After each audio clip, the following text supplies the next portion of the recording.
They stop talking to you, keep watching every story, and one view reopens the whole question. The phone stays silent while the mind drafts its most emotionally charged explanation. We will reconstruct checking an X online from the first visible cue to the evidence that deserves trust. The aim is not to become cold, manufacture jealousy, or pretend the feeling meant nothing. It is to keep desire, dignity, consent, and judgment in the same room while the evidence catches up. Start with a strict limit. Examine the specific behavior around checking an X online. Do not diagnose either person from a label. What happened more than once? What expectation had actually been discussed? What did each person do after tension appeared? One painful moment cannot rate your worth or reveal their hidden motives. Rewind to that first hour. Notice when the loop became visible. The cue may be a search for one final explanation, profile check, story view, or new connection that promises instant relief. Name the action before naming the emotion. Notice the phone unlock or profile search. Catch the drafted paragraph. Notice the urge to send another message. This movement happens before the full story hardens. Catch it early and you gain a choice before the familiar reaction feels inevitable.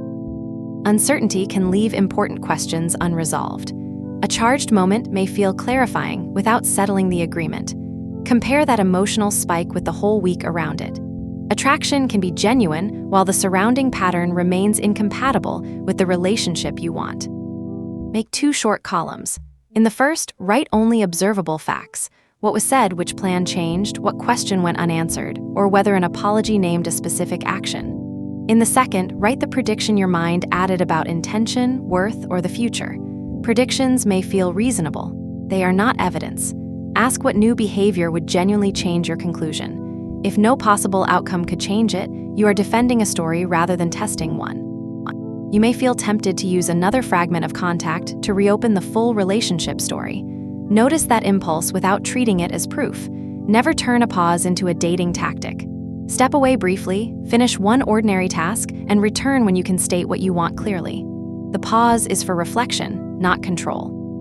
If emotions are running high, pause before an important message, accusation, or promise. Unclench your jaw, slow your exhale, drink water, step outside, or call a trusted friend who will not turn uncertainty into gossip. Then describe the problem in one plain sentence. This pause cannot guarantee better judgment. It simply creates time to choose deliberately. A warm response and a boundaried response can be the same response. Now grade the connection with direct communication, accountable repair, emotional availability, and whether moving forward becomes easier.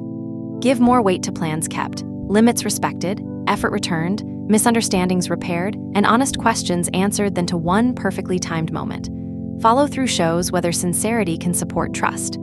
This scoreboard protects romance from being evaluated only by suspense, chemistry, and the moment that made you light up. A charged reunion can feel like resolution because the tension disappears for a moment. Repair asks for more. Can both people name what happened without rewriting it? Is there a specific change, a realistic plan, and room for either person to say no or slower? Does the new behavior survive an ordinary week? Physical closeness, affectionate language, or sexual tension never substitutes for consent, accountability, and emotional availability. Someone else's hesitation, inconsistency, or uncertainty may hurt. It does not prove you were too much, unattractive, or impossible to love. Their behavior gives information about what they can offer in this connection. It does not issue a universal rating of you. Do not ask how to become irresistible enough to control the answer. Does this pattern offer clarity and reciprocity? Does it feel emotionally safe? Protect your sleep, focus, friendships, and self-respect. Move the camera away from the hottest scene and inspect the ordinary moments. Who initiates a plan? Who remembers a stated limit? What happens on a tired evening? What follows a misunderstanding? Notice how they behave away from a date.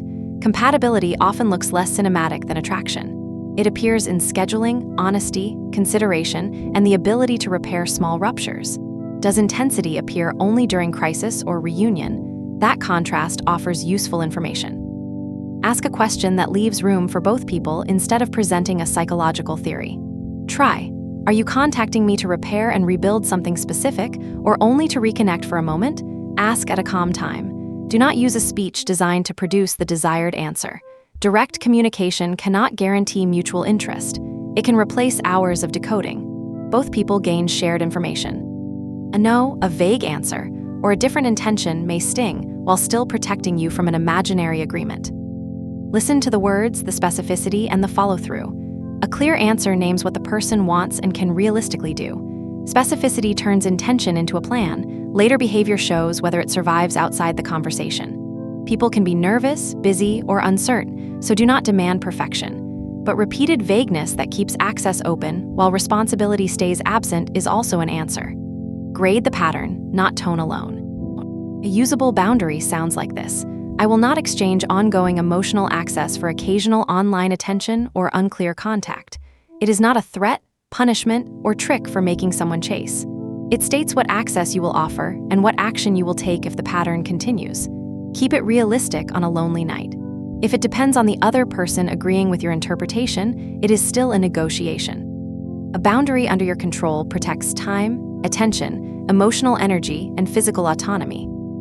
Use a personal observation window. This is not a validated test. Schedule one calm check-in, meet outside an intimate moment, compare current feelings with prior agreements. Keep work, sleep, movement, and friendships visible. Notice your urges without diagnosing them. Record direct behavior without diagnosing anyone. Review after one suitable timeframe. 1 week may fit some people. Another timeframe may fit better. Do not act unavailable, provoke jealousy, or use silence to control the outcome. A return is new information, not automatic repair. Ask what changed, what the person is proposing now, and whether it respects the boundary already stated. You can remain curious without reopening every level of access in one night. Warmth without accountability or a plan is a flattering feeling, not evidence of repair. Clear ownership plus sustained action deserves a slower test. Let trust rebuild gradually enough for reality to stay visible. One false move means you use another fragment of contact to reopen the full relationship story. The second performs indifference, posts for a reaction, or disappears first. Both reduce clean evidence. Respond honestly and calmly. Keep your routine, make one clear request, and allow the next actions to answer. Confidence is not winning a contest of who cares less. It is caring without surrendering consent, standards, or control of your choices. The healthier contrast is grief that can move forward without waiting for another person to deliver a perfect ending. It can still include longing, flirtation, nervous laughter, an intense kiss, and vulnerable conversation. The difference is that respect and consistency return after the spark. You spend less time decoding interest and more time learning whether values, pace, communication, and ordinary lives fit. Healthy is not emotionless or perfectly secure. Both adults can ask, pause, repair, and change their minds without punishment or coercion. If this situation includes fear, isolation, coercive pressure, stalking, threats, or difficulty functioning, seek support beyond a video. A licensed mental health professional can examine the full context, and local safety resources matter when control or violence is present. This episode offers language, a question, and an experiment. It cannot diagnose either person or decide whether a relationship is safe. Consent, physical safety, and well-being outrank the storyline. Here is the reset. Catch the first cue. Separate facts from predictions. Regulate before reacting. Ask one clean question, compare the answer with ordinary behavior, and keep your boundary. The goal is not to erase chemistry or become impossible to hurt. Stay warm and steady enough for reality to answer. Growing clarity gives you something real to explore.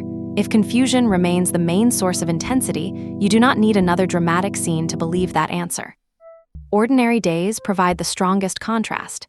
Consistent answers reduce invented suspense. Repeated avoidance also supplies useful information. You never need perfect certainty, you do need enough clarity. Choices remain yours throughout the process. Evidence matters more than emotional theater. Your values still guide future access.